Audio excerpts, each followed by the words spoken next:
네, 일찍이 하나님께서는 아브라함에게 믿음의 조상이 될 것이다 라는 약속과 함께 밤 하늘의 별과 같이 바닷가의 모래의 알같이 많은 후손을 주겠다고 아브라함에게 하나님께서 말씀을 하셨습니다. 그리고 하나님께서는 아브라함이 늦은 나이에 아들 이삭을 주심으로써 그 약속의 일부 성취되는 것을 우리 성경을 통해 발견할 수가 있습니다. 하나님께서는 아브라함으로 하여금 많은 부인들을 허락하셨는데 그 부인들을 통해서 많은 자녀가 낳는 것을 우리 본문을 통해 발견할 수가 있습니다. 또한 그 자손을 하여금 하나님께서는 분명하게 많은 민족을 이루겠다라고 아브라함과 약속을 하셨습니다. 아브라함과 언약을 맺은 하나님께서는 이삭과 그리고 많은 부인들을 통해서 그 부인들을 통해서 얻은 자녀들을 통해서 당대 일부 하나님의 약속이 성취되어 가는 것을 우리 성경을 통해서 발견할 수가 있습니다. 우리 하나님께서는 우리와 맺으신 약속을 반드시 지키십니다. 그러므로 저와 여러분들은 하나님의 약속을 삼으면서 믿음을 가지고 하나님의 약속에 소망을 품어야 합니다. 아브라함이 100세가 되었을 때 이삭을 낳는 일뿐만 아니라 더 나아가서 수많은 부인들을 통해서 더 많은 자손을 낳게 하셨습니다. 아브라함의 믿음 안에는 후손들을 셀 수 없이 많게 하셨습니다.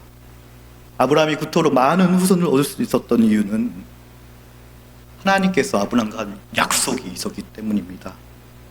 하나님께서는 아브라함에게 축복을 주지 않았다면 아브라함은 많은 자손들, 많은 민족이 나올 수가 없습니다. 하나님께서는 갈대아 우르에서 아브라함을 부르시고 아브라함에게 일반적인 축복을 선언하셨고 그 축복을 주셨습니다. 아브라함이 하나님부터 받았던 많은 축복들 매우 다양하고 풍성하게 되었습니다. 아브라함은 하나님의 선택과 은총을 통해서 믿음의 조상이 되는 축복과 가나안의 유산을 선물로 받게 되었습니다. 아브라함은 이삭을 상속자로 삼았습니다. 아브라함이 하나님부터 받았던 모든 축복을 이제 아들 이삭에게 그대로 물려주게 되는 것입니다. 여기서 상속자라 하면 단순히 물질적인 차원, 요즘에 말하면 재산, 땅, 집, 돈, 단순히 물질적인 차원에만 국한되는 것이 아닙니다. 일찍이 하나님께서는 아브라함을 통해서 언약과 축복을 약속하셨고 상속자가 되는 이삭에게 물질적인 축복과 함께 영적인 축복을 함께 물려주겠다고 분명하게 말씀을 하셨습니다. 그래서 아브라함의 하나님께서는 이제 이삭의 하나님이 되셨습니다. 하나님의 나라의 유업으로 받은 저와 여러분들 또한 후세들에게, 우리 주변 친구들에게, 세상 사람들에게 영적인 믿음을 물려주는 것은 우리 기독교인에게 가장 중요한 책임이라고 할 수가 있습니다.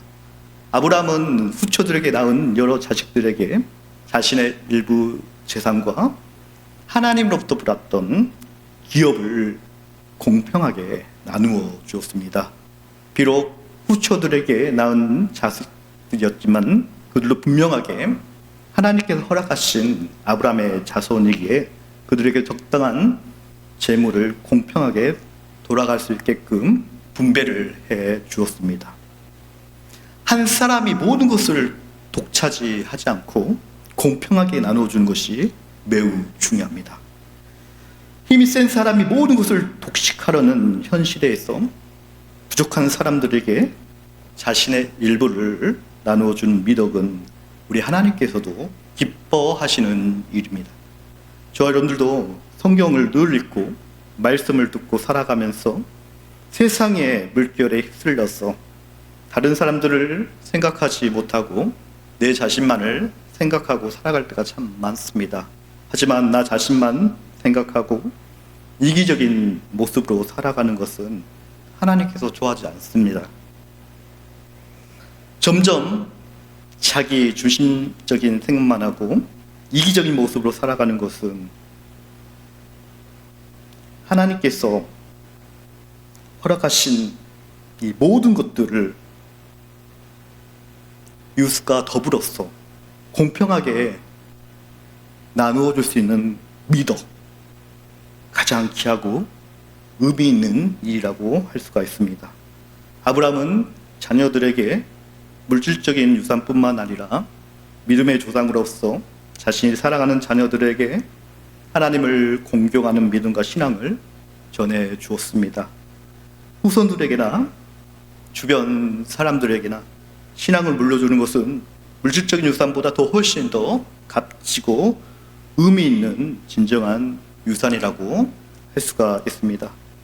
신앙에 있어서 믿음의 유산을 물려주는 것이 가장 중요하고 소중한 일이라고 할 수가 있습니다. 아브라함은 자신의 자녀들에게 동방의 먼 지역에 흩어져 살기를 권면하였습니다. 그 이유는 자신의 자식들이 세계 여러 지역에 흩어져서 하나님의 뜻으로 살기를 원했기 때문입니다. 이것은 단순히 아브라함의 개인적인 소망이 아니라 자신의 자녀들이 세계 만방에 흩어져서 하나님의 존재를 세상 만방에 알렸으면 하는 하나님을 향한 비전이었습니다. 세상 이곳 저곳에 하나님 나라를 이루면서 살아가는 것은 저와 여러분들 최고의 사명입니다. 예수 그리스도를 구주로 고백하고 세상에 나아가 하나님의 뜻대로 살아가는 것, 세상 만방으로 나아가는 것, 하나님의 자녀로 살아가는 것이 저와 여러분들의 사명이기 때문입니다. 세상 만방으로 나아가는 것은 형식적인 교회 학장만을 의미하는 것이 아닙니다. 진정한 의미는 세계 방방 곳곳에 하나님의 백성이 되는 삶을 살아가는 것이 내가 서 있는 곳에서 하나님 나라와 하나님 문화를 건설하면서 하나님 나라를 확장해 나아감을 말해주고 있습니다. 아브라함의 후손들을 많이 퍼뜨렸다는 것은 단순히 생물학적인 번성만을 뜻한 게 아닙니다. 하나님의 영적인 기업의 유산을 후손들에게 물려주고 그 영적인 유산을 이어받은 후손들이 하나님의 나라의 일꾼으로 살아갈 수 있도록 만들어주는 것이 매우 중요한 역할입니다.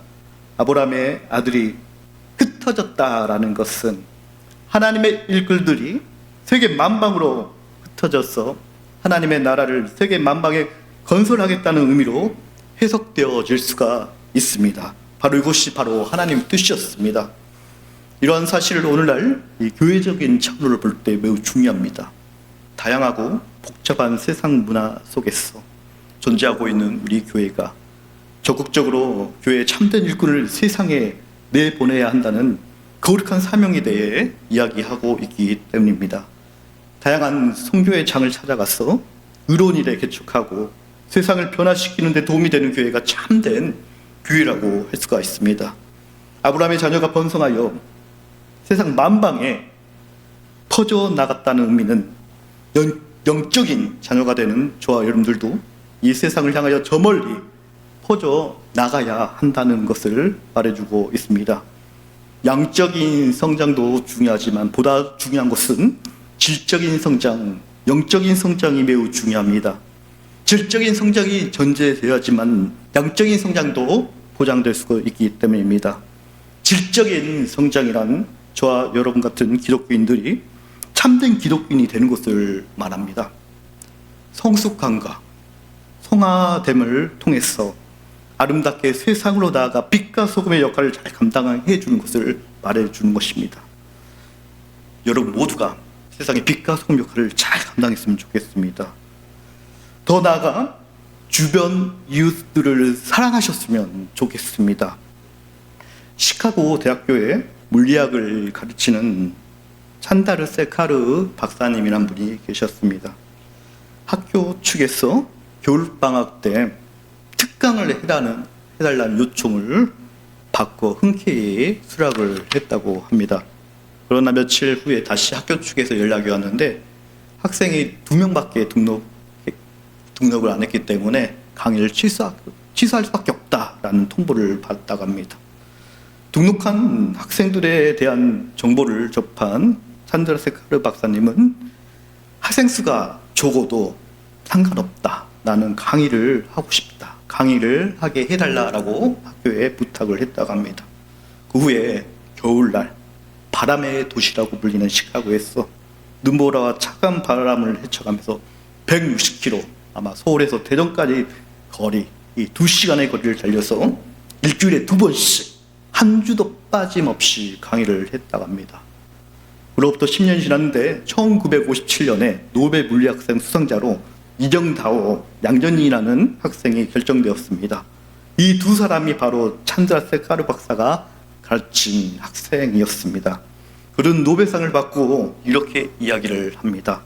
우리가 상을 받게 된 결정적인 이유는 우리 두 사람 앞에 열정적으로 강의했던 찬드라 세카르 박사님 때문이다.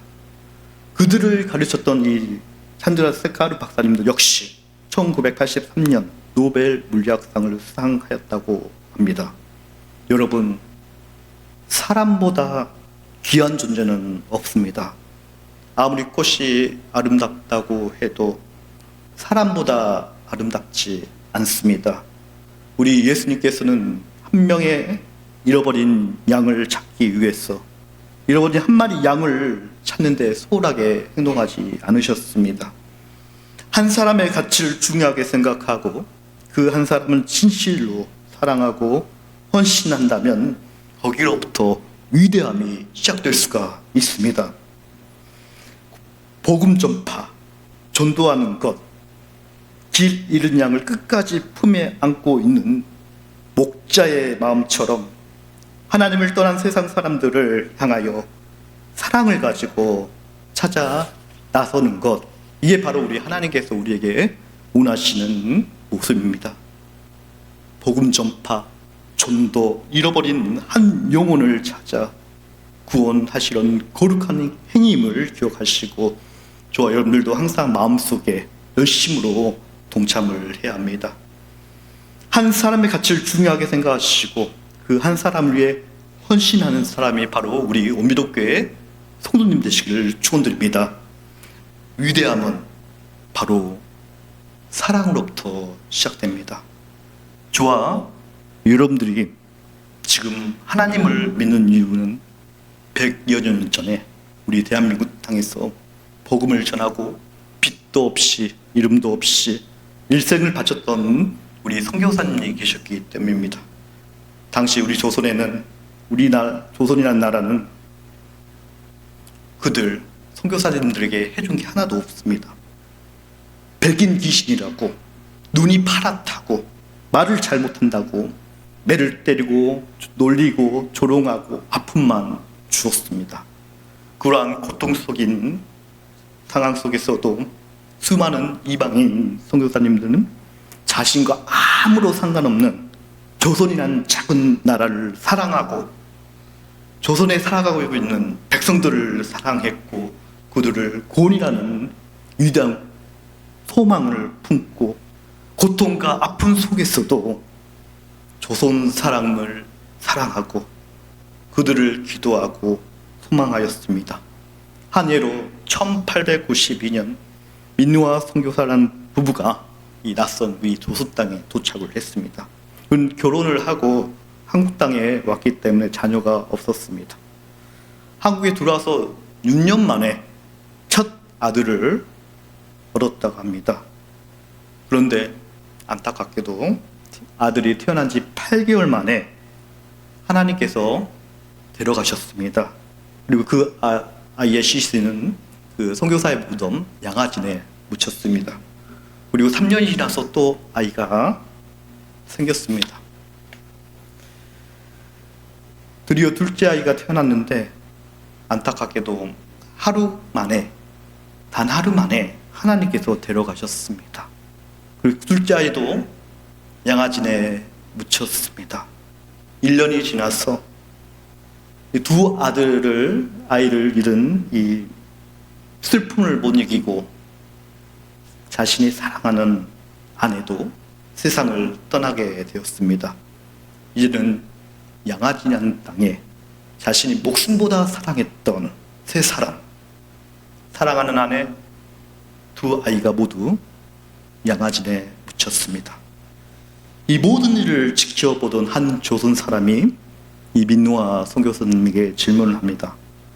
당신이 전하고 있는 예수님이 도대체 누구에게 당신에게 아픔과 불행과 슬픔을 주십니까?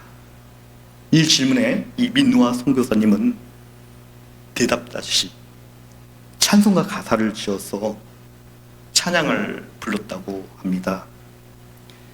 예수님은 누구신가?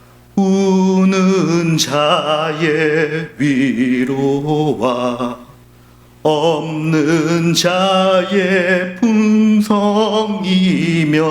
전한 자의 높임과 잡힌 자의 노임되고 우리 기쁨 대신에 그는 아픔을 하나님의 찬양으로 고백을 했습니다. 이러한 수많은 선교사님들의 헌신과 노력이 있었기 때문에 한 사람이라고 구원하려는 그런 하나님의 위대한 마음이 있었기 때문에 저와 여러분들이 예수님을 믿게 된 것입니다. 사람을 품는 것은 매우 중요합니다. 이 세상이 있다는 것은 우리 젊은 학생들, 젊은이들이 있기 때문에 희망이 있다고 감히 말할 수 있습니다. 어른들이 젊은 사람들을 바라보았을 때 생각 없이 사는 것 같고 한심해 보이는 것 같고 안타깝게 생각할 때가 참 많지 않습니까? 지금으로부터 2000년 전에 기록된 이 노마 시대의 벽화에 이런 글귀가 있다고 합니다.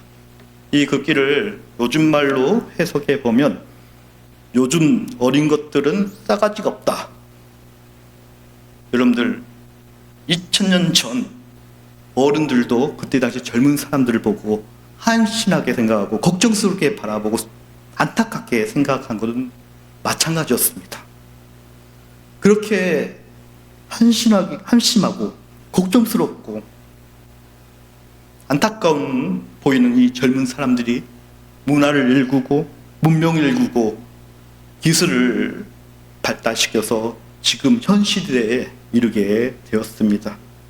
젊은 사람들은 무서운 것이 있다면 그들은 몸을 사르지 않습니다. 해야 할 명분이 있고 가치가 있다고 하면 어른들처럼 이해관계, 이득을 따지지 않고 죽기 살기로 달려듭니다. 어른들은 자신이 손해볼 것을 먼저 생각하고 몸을 사르지만 젊은 사람들은 죽기까지 달려듭니다. 젊은 사람들은 순수함의 열정이 있습니다.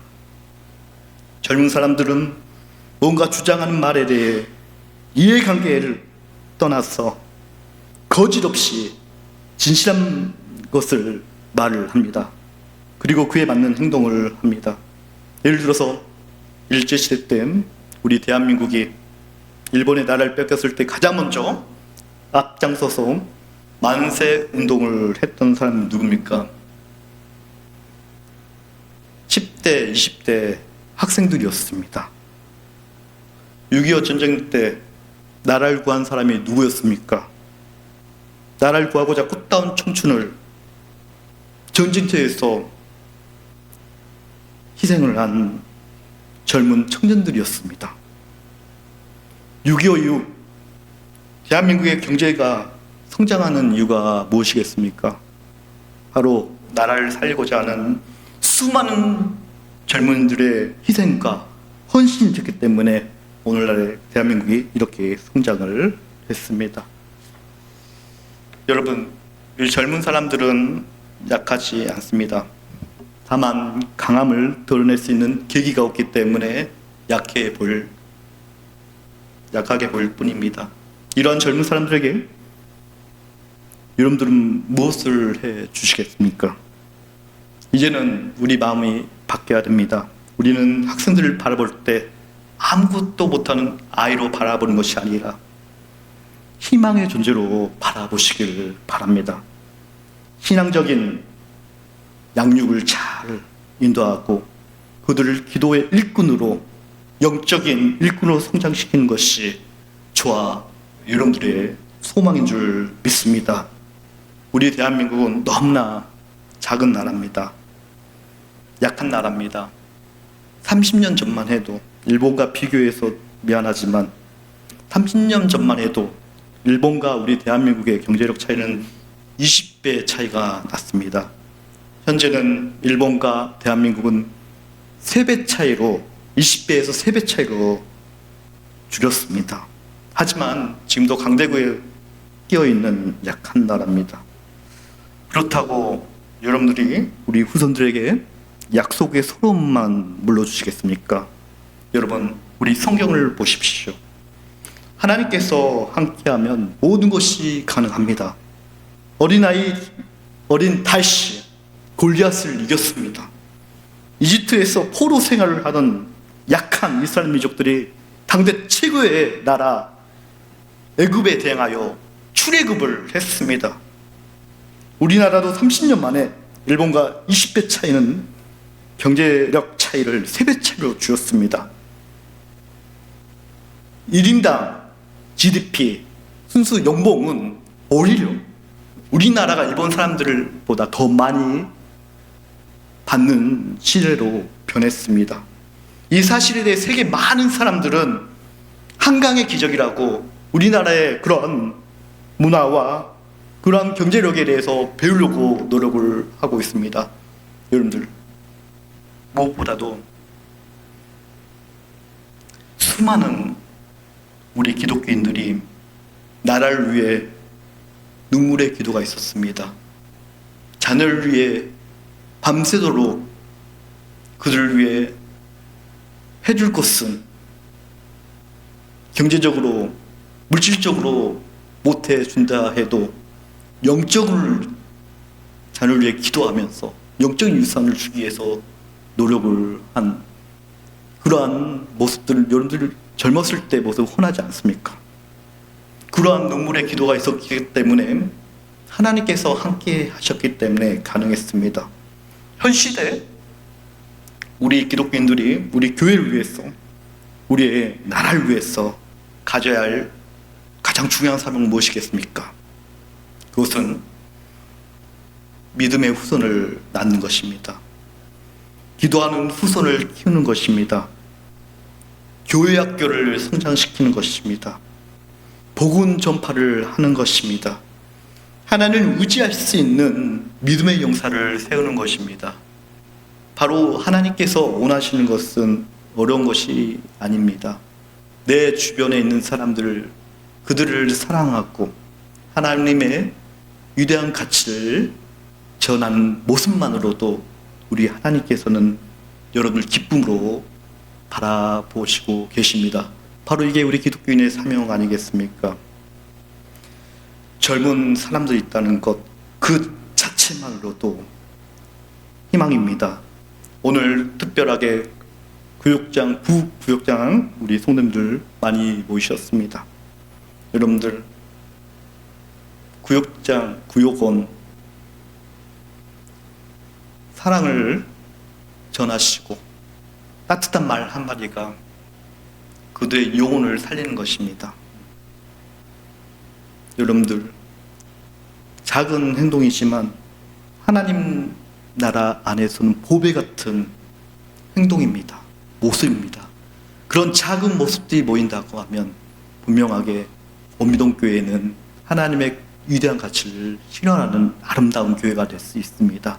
우리 원미동교회뿐만 아니라 우리 기독교인들이 원래 예수 그리스도의 진정한 가치를 다시 회복하고 순수한 마음으로 돌아간다고 하면 세상도 우리 교회를 바라볼 때 아름다운 모습으로 바라볼 수가 있습니다. 여러분들, 이러한 영적인 후손, 영적인 이웃을 세우는데 최선을 다해 나아가는 우리 원미동교회 성도님 되시기를 축원드립니다.